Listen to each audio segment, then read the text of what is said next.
Hi, everyone. Today I'm joined by David Wolpert.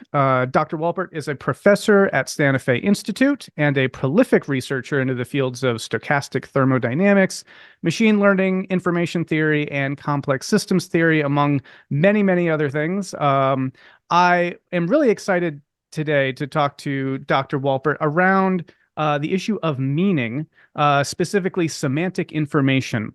I'll set this up in just a second, and we'll dive into a particular paper and set of ideas that Dr. Wolpert has been exploring with others. But for now, thank you. Much appreciated, and I appreciate you coming on the podcast. Well, thank you very, very much for the invitation. Looking forward to it. Yeah. So, okay. To try to make this connection for people, here's the way I'll frame it. And this, I'll say up front that this framing of semantic information has been really helpful and important, even crucial for my work exploring the issue of meaning more broadly. This is a podcast talking about you could say spirituality, big picture thinking, and kind of meaning questions. And one of the things that's very important to me is being able to identify some continuity across the complexity stack of what we might mean by a term like meaning, especially when people throw this term around a lot and we experience meaning, or we experience its absence, we experience questioning what is meaningful, this sort of a thing. And the hypothesis would be that we can actually dial this all the way down into thermodynamic principles to get at least a grip on the idea of what these different shades and gradations of meaning are up the complexity stack. And so to that end, I have found your paper, which you co-wrote with Artemy Kolchinsky, to be incredibly valuable. And I'd love to take this opportunity to ask you some questions about it and unpack some of the ideas here. The paper in question is entitled Semantic Information, Autonomous Agency, and Non-Equilibrium Statistical Physics. It might as well also, though, be titled I don't know, a universal theory of meaning, potentially, or something to that effect, a thermodynamic theory of meaning, potentially. So let's maybe just start, if you would just give like a 3-minute synopsis summary, or around that ballpark, just give people a sense of what this paper is doing, the conclusions it draws, and how it understands semantic information or meaningful information. And we can start to get our bearings a little bit and then go from there. Okay, great. So let me start then by giving a little bit of a background in terms of the scientific fields. And you steer me if this is getting too far, Sure. far adrift. So there are some people in the 20th century that I like to say either one of two things: they were so amazingly productive. Either they were aliens pretending to be humans, or they were actually time travelers from the future, but they just produced way too much to actually have been normal human beings developing things. So in the fields of math and science, rather than similar people in other fields, Kolmogorov was one, but so was Claude Shannon. Mm. So one of the things that Claude Shannon did that he's famous for is he essentially invented information theory. More precisely, he invented the theory of communication. But he had a very precise meaning. So you and I, for example, and all the listeners, we are interacting over communication systems, what was called formerly a channel, and they are noisy. All of Shannon's work was about how to try to reduce the effects of those noise. His whole approach, he was emphatic about it. It's the very first paragraph of one of his papers, is that that he was only going after what he called syntactic information. Mm. So there is a whole bunch of bits, for lack of a better word, that we want to get from me to you, from you to your listeners, and so on. The goal is that even though there's some noise, some randomness in between me and you, we want you to get exactly the bits that are going in on the side. We don't care about those bits. We don't care what they might mean. We don't care about what's called their semantic information. All bits are created equal. There's no variability in them. There's no way of qualifying what they actually pertain to. He was explicit about that. He did some future work with Norbert Wiener, the fellow who invented cybernetics, trying to think a little bit about what a semantic theory of information might be, as opposed to the syntactic one. They, by their own admission, didn't get very far. Mm. So that syntactic theory of information, whenever you read about information theory, that's what it concerns. Just bits, they could mean anything. Syntactic theory of information that is fundamental to computer science, to all communication, to modern physics, to a whole bunch of things. But it doesn't help us figure out meaning. Right now, for example, there's information coming in by through this glass door behind me. I don't know if your viewers can see that. Yeah, I can see it. Yep. So let's say that some of that information is just the door to the outside world opens and closes, somebody's going through. Not much, that has one kind of meaning to me, but it's also not that important to me, not that salient. Now let's say something else happens. The door opens and in comes a ravenous tiger. Different meaning, and moreover, really time urgent, really salient.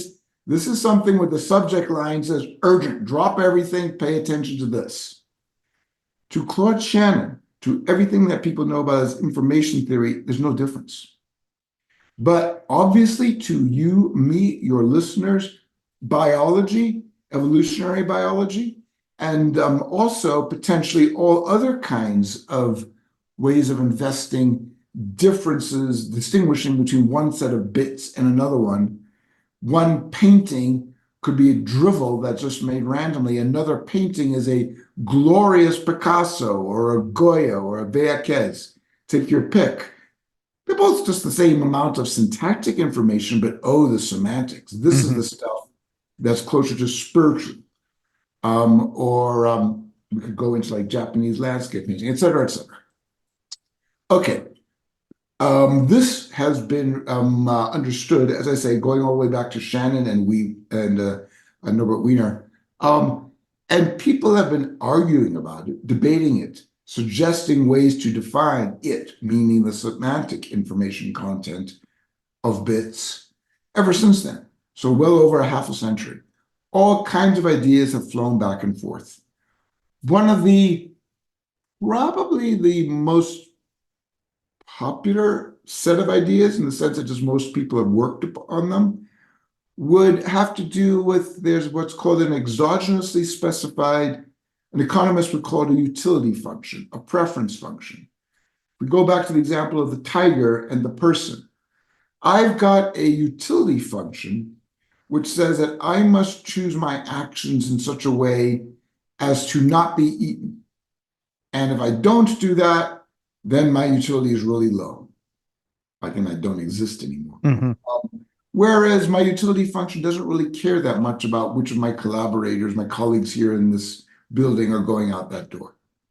So this is the way that people normally would define it. It's that utility function that distinguishes more meaningful versus less meaningful information, more important, more salient, more relevant to you as an individual. And you could imagine the exact same kinds of things for various poems that you read. John Donne doesn't do that much for me. Wallace Stevens does a huge amount for me. You know, take your pick. But there's a huge problem right there in that these are, as the phrase is, exogenously specified. They're dropped from on high. This is your utility function, you, the viewer. And that's your utility function, David. And that's your utility function, whomever. And it's just popped in. It's part of the definition. That, first of all, it's much more ugly and baroque and contorted and not as foundational and fundamental as Shannon's syntactic theory of information. And also it seems to be like almost the cart before the horse. Begs the question, where does that utility come from itself? You're just reformulating it. Really the deep issue. So that's where things have stood. Now, a whole nother body of work, of research, over on this side now. This body of work, what it involves is equilibrium statistical physics. So there's all through the 20th century, it's amazing how much physicists managed to figure out using statistical physics, which is thermodynamics, the analysis of energy flows within systems and what you can get out or not. The second law of thermodynamics is part of that. All of that actually is all defined for systems that are at thermal equilibrium. There's nothing going on in them anymore. They're not varying. They've gotten to their end state. So the sort of standard dumb joke that I give whenever I present the talk on this material to academics is everybody in the audience who has reached their thermal equilibrium, who's not changing their state anymore, they're just like a solid or a gas, please raise your hand. And of course, nobody does.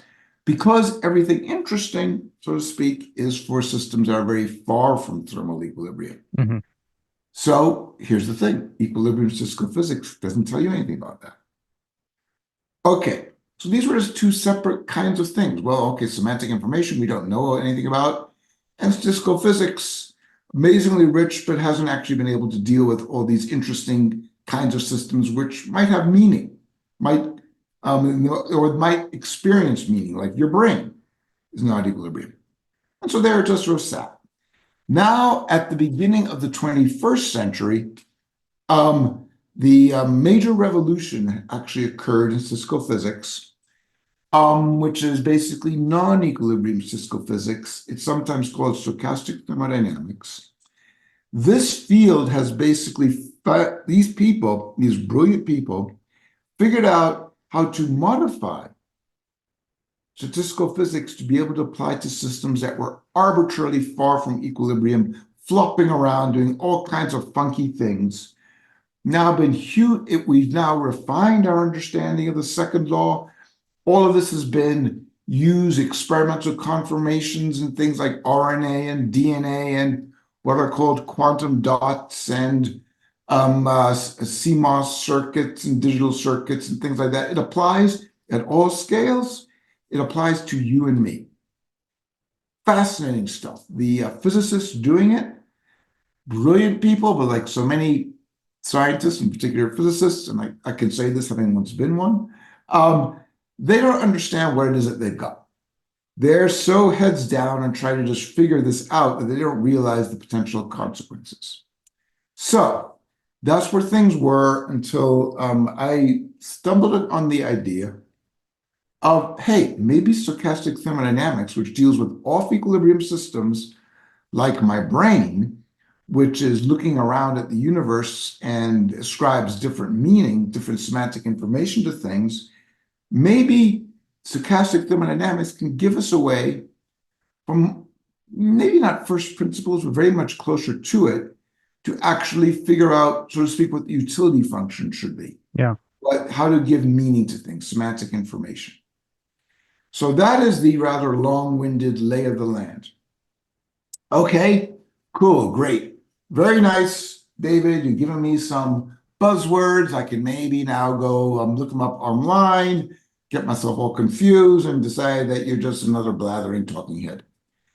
But do you have actually anything that you've done with this, David? Where did you go with that? And this is where my postdoc, Artemy Klochinsky, he then, after I got started this, he helped me very much in taking this forward. Here was the idea. Let's look at you, fair listener, or you, Brendan. Let's look at you, Brendan. You're an off-equilibrium system, fine. What might your utility function be? Well, I very glancingly mentioned it before. You, so to speak, don't want to be dead. If you were dead, mostly not. Maybe you're suicidal, but we will go there. It's not a preference that I not exist. I'll put it that way. Yes. Sure. Yeah. You want to maintain an off-equilibrium state. All living systems, whatever their other characteristics, they are not equilibrium. For a biological system to change so that it actually what's called relaxes to equilibrium, means it just becomes dust and gas, It dies. Dust to dust and all that kind of stuff. It's really quite true. Not just a pithy phrase. And I guess it was in 1611, the King James, that they came up with that particular phrase. But in any case, um, so, oh, and look at this. Stochastic thermodynamics, non-equilibrium statistical physics. It's telling us something about how to analyze what are the criteria, the necessary conditions for a system to actually be off equilibrium. Cool. Can we say that the amount, not the precise type, but the amount of semantic information that you, Brendan, ascribe to a pizza that's right now by your right hand and none of the viewers can see, but really you're a great, great fan for pepperoni, cheese, and green peppers. That has a lot more semantic information, just an amount, not the details, than, for example, might be, whatever, the sound of a car going down the street. If we look at things from this thermodynamic perspective, yes, we can, because by eating that pizza, you actually will be much more able to maintain yourself out of equilibrium, to just delay it, get a little bit longer, how long it is before you return to the dust. Whereas, frankly, the information that's out there in the car going down the street, Yeah, doesn't help you in this at all. well, and so that's a wonderful sort of, setup, lay of the land, general introduction to this sort of way of approaching this profound problem, which you say has sort of stumped even, great minds like Wiener and Shannon themselves. And so, but I'd also love now to then zoom in and dig into some of the details. And so I think people who have gotten a sense of, okay, so yes, that pizza will be more meaningful to me relative to the meaningless sound of outside traffic. I think people can intuit a lot of that. But where the rubber really meets the road, I suppose, is in the ability to really refine this way of thinking with mathematical precision by bringing in the language of information theory and then being able to talk about meaningful information in those terms, which is something that hasn't really been done before. And I'll just read this kind of summary statement from that paper. You and Artemy Cholkinsky write, we define semantic information as the syntactic information that a physical system has about its environment, which is causally necessary for the system to maintain its own existence. So I'd love to dig into that a little bit. You already brought up syntactic information and now contrasting that with semantic or meaningful information. Let's get some terms and some language clear off the bat. Is syntactic information the same as mutual information? Are those terms interchangeable?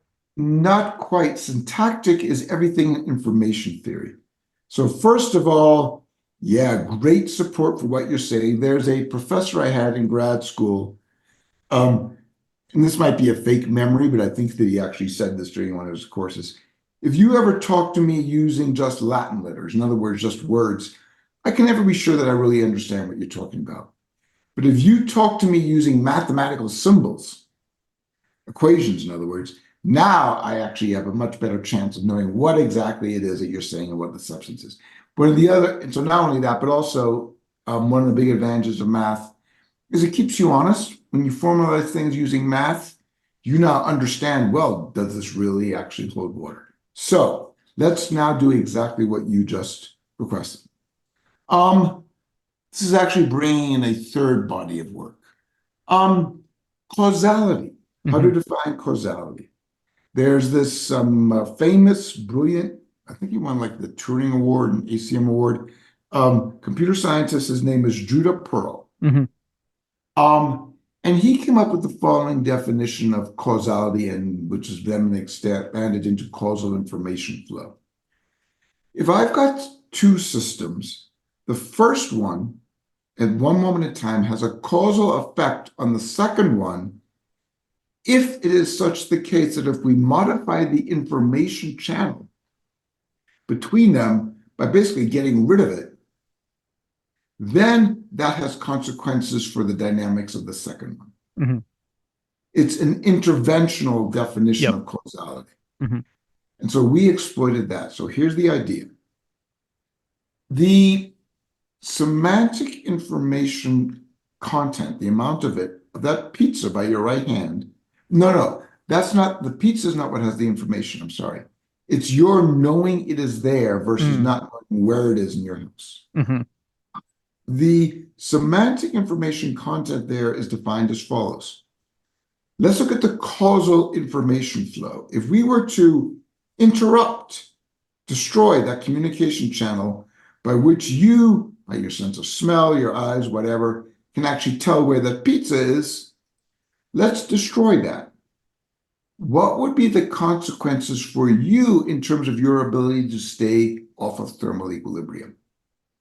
That's it. Hmm.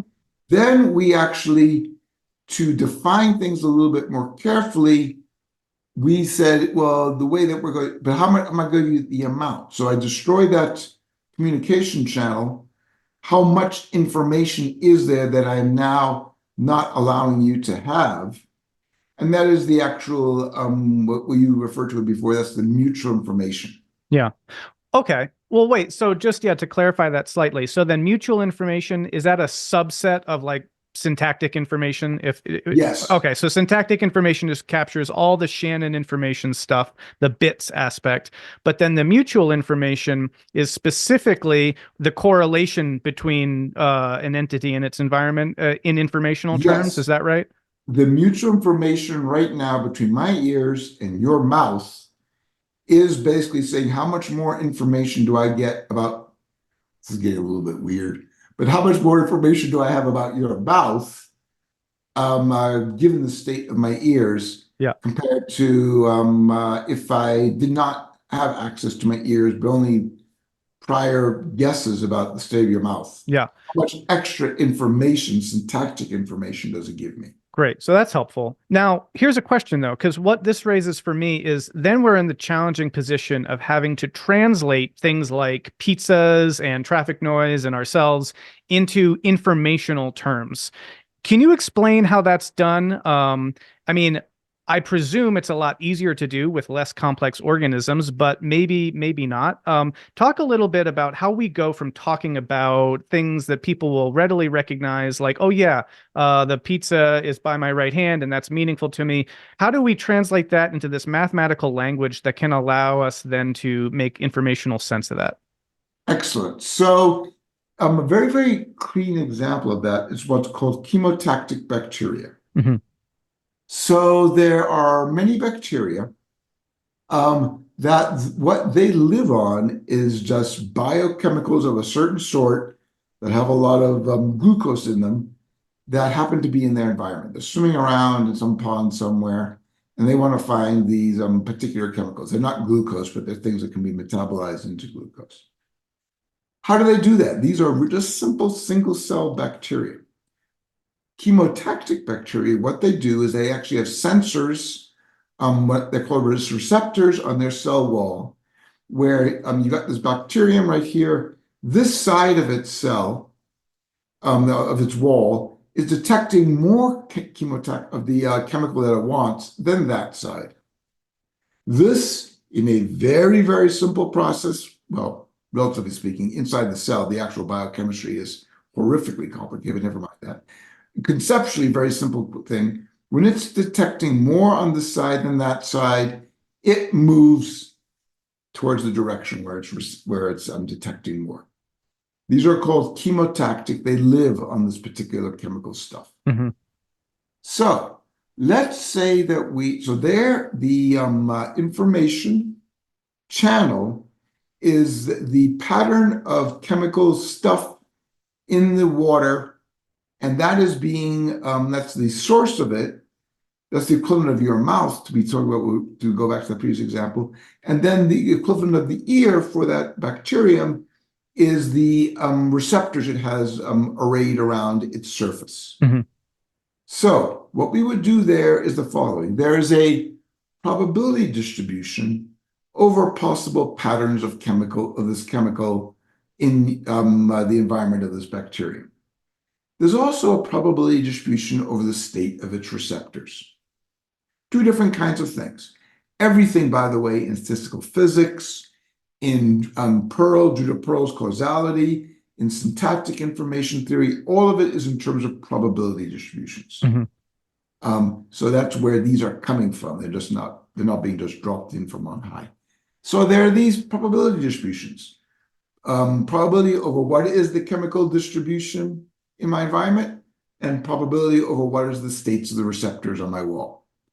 In general, those two things could be statistically coupled. If my biochemistry is working correctly, then for this particular pattern in my environment, it's far more probable that I've got more receptors being filled over here than for back there.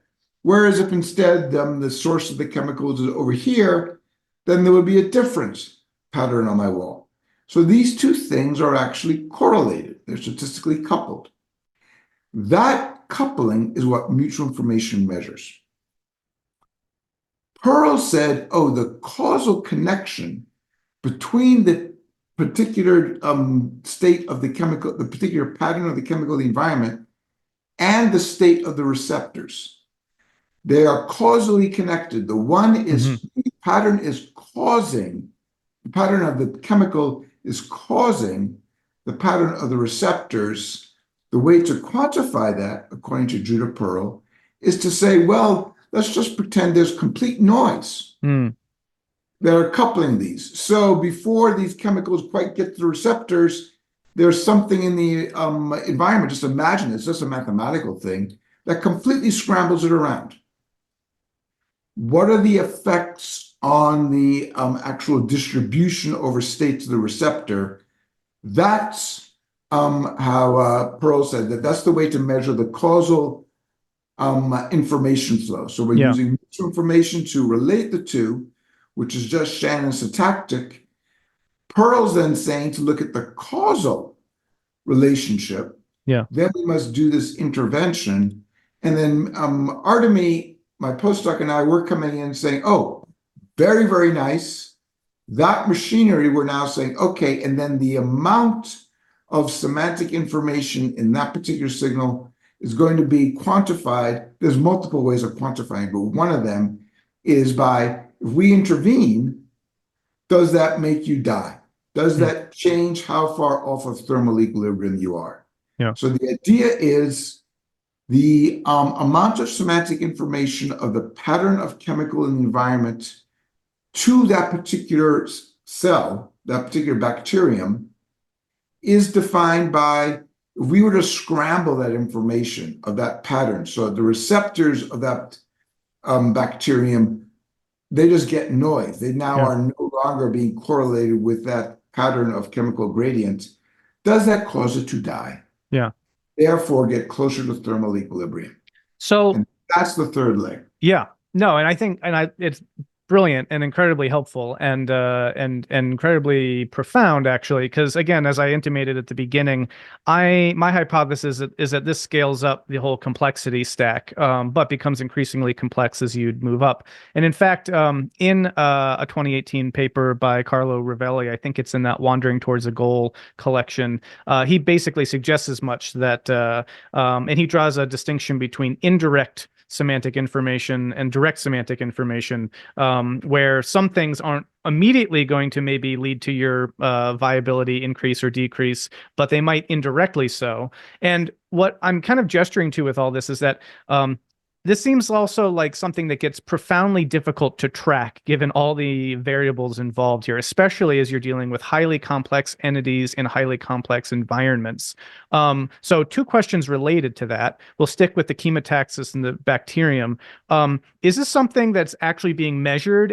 Like, are you looking at a cell and then like counting however many particular, you mentioned already that the biochemistry is extremely complex, right? But it seems like there'd have to be some measurement going on to be able to map that probability relationship in order to then see in that particular system environment relationship what the semantic information quantifies to. Does that make sense? And if so, is that what's going on, or are you making estimations? So a whole bunch of things. First of all, even for the case of that single bacterium, chemotoxic bacterium, there's no right or wrong answer in terms of how much you measure how far away you are from thermodynamic equilibrium, from being returned to dust. Non-equilibrium statistical physics provides a whole slew of possible answers to that. And there's no right or wrong. They're all just different ways of going after it. Mm-hmm. What we would need to do to choose among them is, as this field gets elaborated, as more gets understood, we would see which of them are more or less actually important for our theory. Mm. That's the way that sort of science works. You can always define something however many ways you want, but there are some definitions that are much more useful than others. Yeah, interesting. I think it may be Box, the statistician, maybe have said that something like all models are wrong, but some models are more useful than others. Mm-hmm. Complexity itself, that term, is a great example of this, that people have kicked around. How do you want to define complexity? There's now like over 100 different suggested measures. Yeah.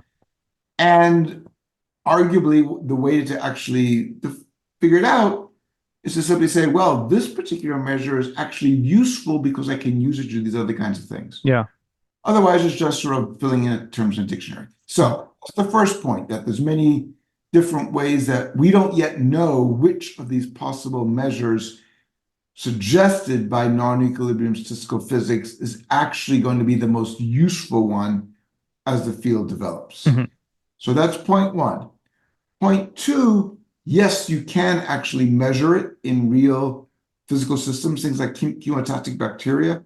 In fact, I believe that Artemy, as well, along with a physicist at Rochester called Adam Frank, recently had a paper where they're doing this for a model. There we're going getting that word model of things like a chemotactic bacterium. It wasn't exactly, but things like that. So people are already starting to do that. And as I recall from the last time I talked with Adam, they might even be thinking about ways to collaborate with experimental biochemists to actually fill in some of these details. Interesting.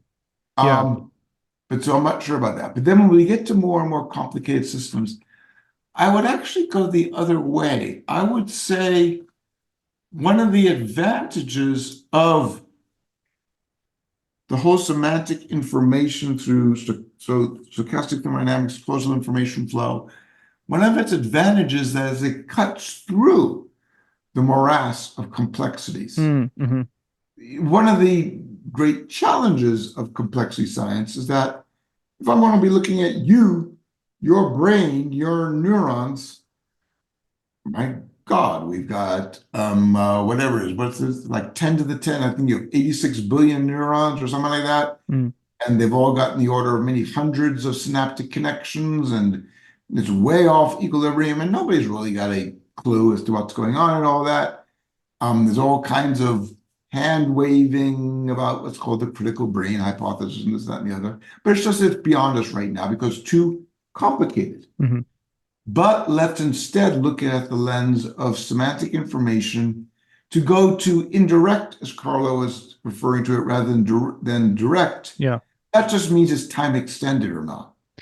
Well, that's actually relatively straightforward kind of a concept to formalize. How to measure it is a whole nother set of issues, but we can formalize it. Yeah. Well, all right. So let me, I want to run an idea by you and see what you think of it. Let's say, we'll use a very simple example first, but like there's this water here and I'm dying of thirst. And so this is very meaningful to me, but it's out of reach. So then there's like, I've got this long stick next to me and I can use that stick to bring the water to me. Now, the water is what's meaningful, but the stick is the means to get the meaning, you could say. And so the stick is now very meaningful too, but kind of indirectly. Or more precisely, its precise position. Yes. And so one of the ways that this seems to all build on itself is that at root, there's this kind of viability aspect. But as things complexify and as environments become more complex, viability is going to look very different. So for example, I am a human being using linguistic communication. I'm embedded in social contexts, and that comes out of my animal primate social relationship dynamics. And that, so I'm at the kind of at this point in the complexity stack where there's all this information that impinges on my viability. And if my wife comes home and she's upset, that is meaningful to me, but I want to make the point or the argument that it's meaningful. It lands as you could say, semantically meaningful information because it's embedded in a very complex tapestry of my relationship to another person, embedded in a social context, and dot, dot, dot. All this relates to, in a sense, viability in a thermodynamic sense, if you chart that all the way down. What do you make of that idea? I fully agree. Hmm. I am actually now quote, and I hope it is Box and I'm not screwing it up. All models are wrong, but some are useful. So that's true very much of complex systems. If I try to, what you were just pointing to was actually a whole bunch of concepts. The using the stick to get at the water, that kind of a thing, that immediately brings into the discussion all these experiments with things like New Caledonian crows and Mm, monkeys yeah, and dolphins and what it is that they are able to do in terms of using tools yeah, or not. yeah. So that then immediately tells us, hey, semantic information is actually deeply related to something that we also don't know how to quantify: intelligence. Hmm. So ethologically, zoologically, biologically out in the field, or not for that matter in experimental situations, and behaviorally, you exhibit intelligence in a certain sense. One might even imagine quantifying in terms of the number of levels back you go for where it's still large semantic information. Somebody that is not intelligent enough to use that pole to pull the water closer to us, now Mm-hmm. that pole does not have any semantic information. Mm-hmm. So it's actually now being related to those other concepts as well. Yeah. When we go up to things like what's called embodied intelligence and social intelligence and so on, these are intrinsically very, very complicated things. Mm-hmm. And once we settle on a particular model of such things that we're using, then we can apply semantic information. Yeah. Question, to jump back, you were talking about different ways of assessing which metrics to use and being open to that as, what's sort of useful. One of the things that I've been doing in my work is trying to kind of link up your work with Artemy with David Krakauer's information theory of individuality. And I just wanted to get a sense of if you had any sense of how that uh might be justified. I'm probably, I mean, I'm going to probably oversimplify that whole framework, but there's some sense in which you can informationally identify an individual relative to its sort of entropic background framework, and there's communication of the information of the environment from prior states to future states, and there's communication of the individual's information from prior states to future states, and between environments and the individual. And so it seems if you kind of have this information flow going on through time, linking entities and contexts, that you could kind of plug that into this pretty well, in the sense of, if I'm an informational entity moving through time, seeking to maintain my viability, i.e. sort of my informational continuity and integrity through time, then there's going to be information that I'm getting from my environment that's going to be semantic information, and that is going to be that through that sort of subset, that mutual information that's going to link me in those ways. And that's how I was just finding it helpful to kind of bring those two together, because it seems like you've got all the kind of components you'd need. You've got the agent, you've got the arena, you've got information linking them together, and then you've got this sense of semantic information. Is that more or less, does that work? I wouldn't really view it that way. The work that you're alluding to, it's got nothing to do with energy. Mm-hmm. It's got nothing to do with staying off equilibrium. It's got nothing to do with semantic information in that sense. Mm-hmm. It's more, it's like the definition of complexity. It's saying what is an individual. Yeah. That's a word, and the degree to which that one particular definition is more or less useful than another is the degree to which it's more or less useful than another. Yeah. So semantic information provides one particular way of actually, if we wanted to, of defining an individual.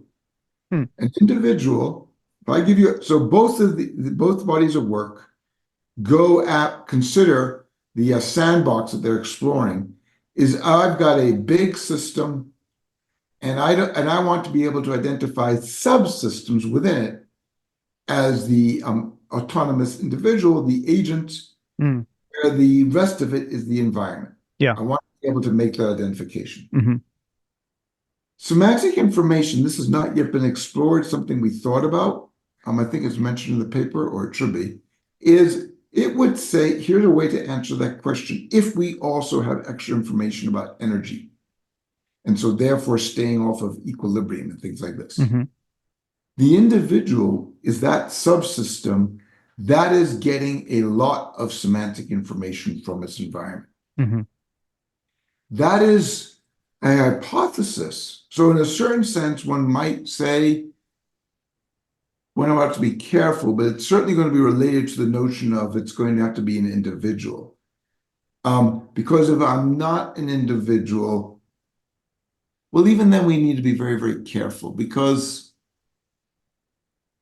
one could make hypotheses about how that energetically, thermodynamically defined notion of an individual matches and doesn't match. What are the differences between that and a definition which doesn't involve energy or thermodynamics at all? Yeah.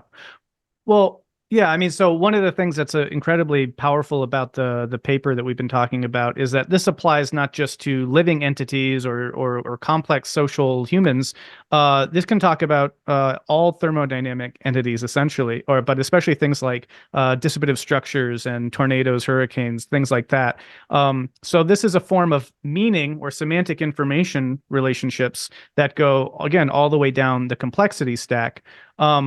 A couple questions, and I know you've got to go in about a little less than 15 minutes, so I want to try to get some of these things in. One question is, if we are hypothetically able to sort of quantify the amount of semantic information intuitively, or maybe there's some, I don't know, measured form of doing this, would we say that the relationship between me and the pizza at my right hand is going to have more semantic information than that bacterium and the glucose that they're tracking? Just yeah. So that's the actual relative amounts between different choices of the subsystem.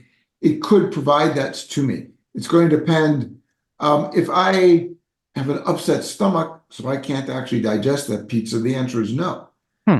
So it's going to have a lot to do with that. Or if I've just had, I don't know, gastric bypass surgery, so none of it actually, pick your choice. Yeah.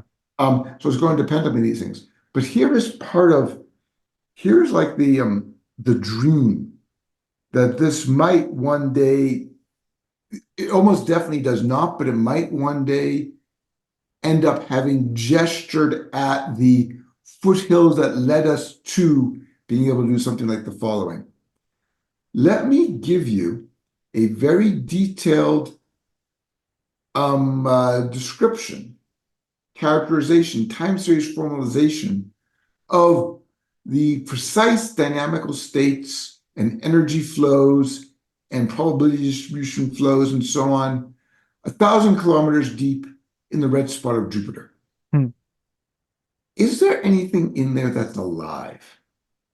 And let's try to define it as, are there subsystems which are getting a lot of semantic information from what's outside of them? Hmm.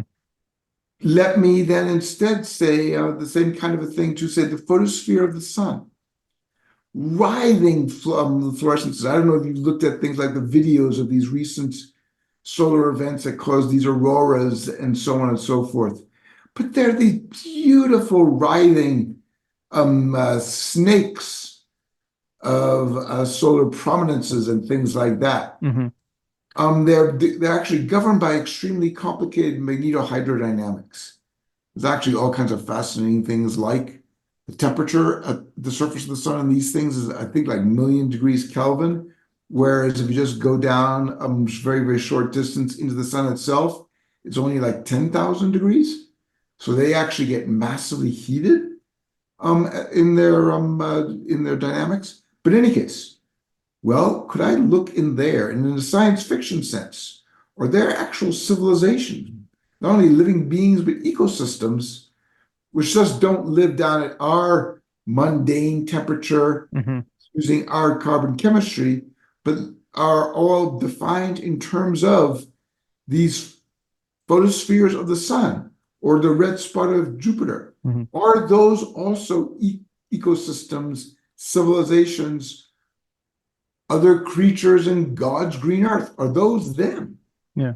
And this would provide one way to actually address the question. And then we could ask things like, well, who knows? Maybe if there are creatures on the surface of the sun, and if we do use semantic information to compare how much they're getting from their environments compared to how much we're getting compared to the red spot, maybe we're low man on the totem pole. That is, yeah, it's a Maybe they are more alive hmm, in this very strictly quantified energetic sense than we are. that's a very fascinating prospect. Well, one of the questions that kind of I guess I'm trying to get to is that, all right, if you were to try to translate me and my relationship with that pizza slice, I love how scientific, thought experiments lend themselves to absurdity. So translate me and the pizza slice into, basically syntactic information, just like, no, that's not the right way to put that. Translate me into bits, however that looks, right? Presumably, there's going to be a lot more information, to communicate that than there is in the cell and the sugar. Let's just start with Yes. that. Okay. So then Yes. if that's true, where does that aspect show up in semantic information in the sense of, is there anything that gestures to the fact that like I'm a more informationally rich entity and therefore the meaning that I'm working with is going to be more meaningfully rich than say like a bacterium's meaning? In a certain sense, so here's the thing. Let's be a little bit more careful about it. The semantic information is not in the pizza slice. Mm-hmm. It's in your observing Yeah. via your eyes or your nose or showing exactly where it is. Mm-hmm. That is actually the information you're getting. Yeah. Then you will act upon your environment based upon that information Yeah. to digest the pizza slice, and that's when you're going to get your thermodynamic bang for the buck. Mm-hmm. That's where you're going to get your energy. So the actual, in the sense of Shannon information, the amount of information in your observation of your environment might not be any greater than that of the chemotactic bacteria. Let's say you're going by your sense of smell. You got your eyes covered or something, so you only can find the pizza slice by sniffing around. That's very similar actually to the Yeah. chemotactic bacteria. The difference is that you get a much bigger energetic bang for the buck. Mm-hmm. It's really, in a certain sense, the same amount of information in the Shannon syntactic sense, but one of them is much more thermodynamically consequential. Yeah. That's why in the paper we distinguish between viability value of information from some of the other ones. So Mm-hmm. it's not, again, it's not just one single measure that captures all of it. Mm-hmm. It's the amount of information in the Judah Pearl sense, and if we were to scramble the receptors in your nose, that's just a change in the mutual information, the number of bits in your nose, and there's statistical correlation with the bits giving the location of the pizza, Mm-hmm. versus then the energetic bang for that particular buck. And so Yeah. that's a little bit right there. But I would also presume that even if I tried to simplify my input, senses as much as possible, close my eyes and all this, I'm still working with a very complex nervous system with a very complex brain, and that's processing that information. And a complex GI tract and and you use to reach out to get it. Yeah. That's a thing. None of that matters. Because at the end of the day, these measures say whatever the stuff is that's coming in from the statistical correlation between say the receptors of your nose and the position of the pizza, Mm-hmm. is relating at the end of this huge thing about your going through your brain, through your reaching your hand, through your chewing, through your GI tract, to your whole metabolic process. Mm-hmm. None of that matters. At the end of the day, it's going to have a thermodynamic effect on you. Mm-hmm. So Yeah. we only look at the beginning of this whole chain of things Yeah. and at the end. Yeah.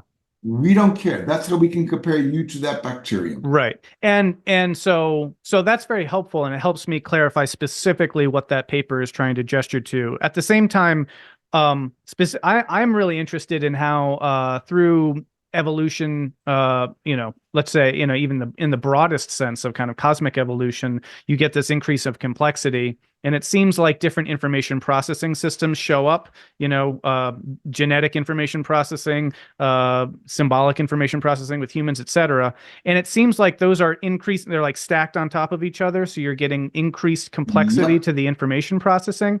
And my hypothesis would be that if meaning is a form of information linking entities with their environments that's specifically is that which enhances their viability, then as you complexify through those information processing systems, meaning, in a sense, not in the sense you're talking about in your paper, but in a sense one could talk about, quote unquote, complexifies in all those ways I was kind of getting at earlier with, yeah. Full agreement. Have you come across the concept of major evolutionary transitions? Sure. Yep, that is essentially what you're describing right now. Yeah. Yeah. The major evolutionary transitions, that's the complexification you were talking about. And one of the ways, very, very much ongoing research, there are huge projects that are starting about this.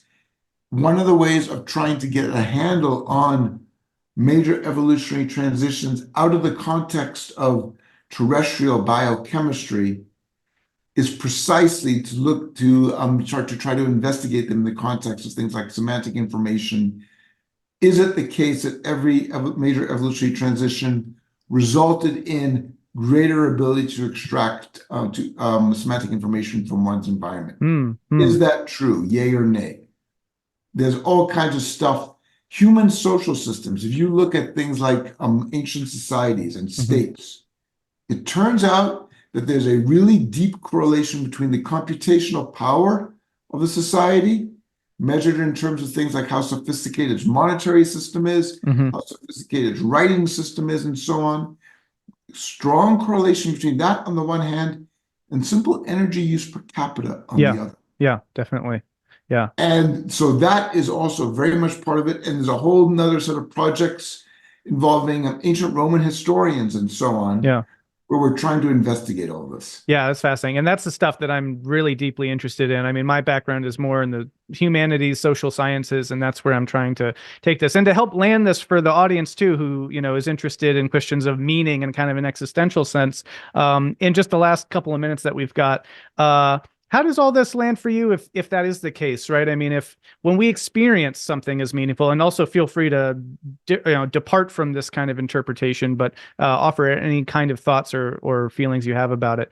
My sense is that when we experience feelings of meaning as something being meaningful, and we can talk about all the ways that those show up and that we all the occasions for that, that in a very profound way, yes, there's a inordinate amount of complexity and overlayering that's going on there. But there's something at the core of it. It's about enhancing viability of ourselves in context, you could say, and that also, and so that doesn't land for people as something inherently selfish. I think when we appreciate that we are social animals and my well-being depends on your well-being, this immediately winds up folding all of that in as well, and you get ethical implications from a lot of this. But any kind of big thoughts about how this scales up to human meaning in the last kind of minute we've got? Okay, so a whole bunch of things right there. First, there is a huge body of work that you might have come across in evolutionary game theory, where all human moral systems are, this is in the philosophy field of ethics, they are conceptualized and understood as coming out of natural selection. That there is no way of writing down some mathematical justification of things like feelings of shame or guilt or a mother loving her child. That is all very real and important to us internally. But if we look where it comes from, it's not some mathematical axiomatizations. It's natural selection got us here. That it was much more useful to our ancestors. And certainly if you look at things like maternal affection across all higher mammals, that certainly does seem to be a reasonable hypothesis. So that's one set of things. And so that ultimately, on very, very different time scales, would all come back to your thermodynamic viability. Mm. But it's very, very important to not say that just because something, a deep love of one person for another, ultimately has an evolutionary explanation. So what? It doesn't change. Yeah. It maybe it beautifies Yeah. that Yeah. love, but it doesn't somehow gut it, like people going all the way back to Wordsworth thought. Yeah. I agree. It I agree. elaborates it. Well, a big theme of this channel is to try to foreground those framings of meaning that allow us to deeply connect with our evolutionary history and future, and to appreciate that itself is meaningful. And so to not have that experience when we learn these things, but to experience a kind of awe and meaning in how what we feel and the complexity of our meanings has a profound and sublime history. But I greatly appreciate you taking the time. I want to be mindful of yours, and just say that this was an excellent conversation and cleared up some things. And happy to ever continue this conversation if you find some more time in the future. Well, drop me a line. Yeah, there's so much here to be discussed. Evolutionary psychology. There are some kinds of meaning that, frankly, probably don't involve this, like Mm, my preference for Wallace Stevens over John Donne. mm, mm. That directly relate to my being able to keep myself away from thermodynamic equilibrium? Well, no, not really. But so, it's a very, very rich kind of a Yeah, concept. indeed. Yeah, So anyway, thanks again yeah. for having me on your show. Appreciate it. Godspeed. Okay, Take care. bye. Bye.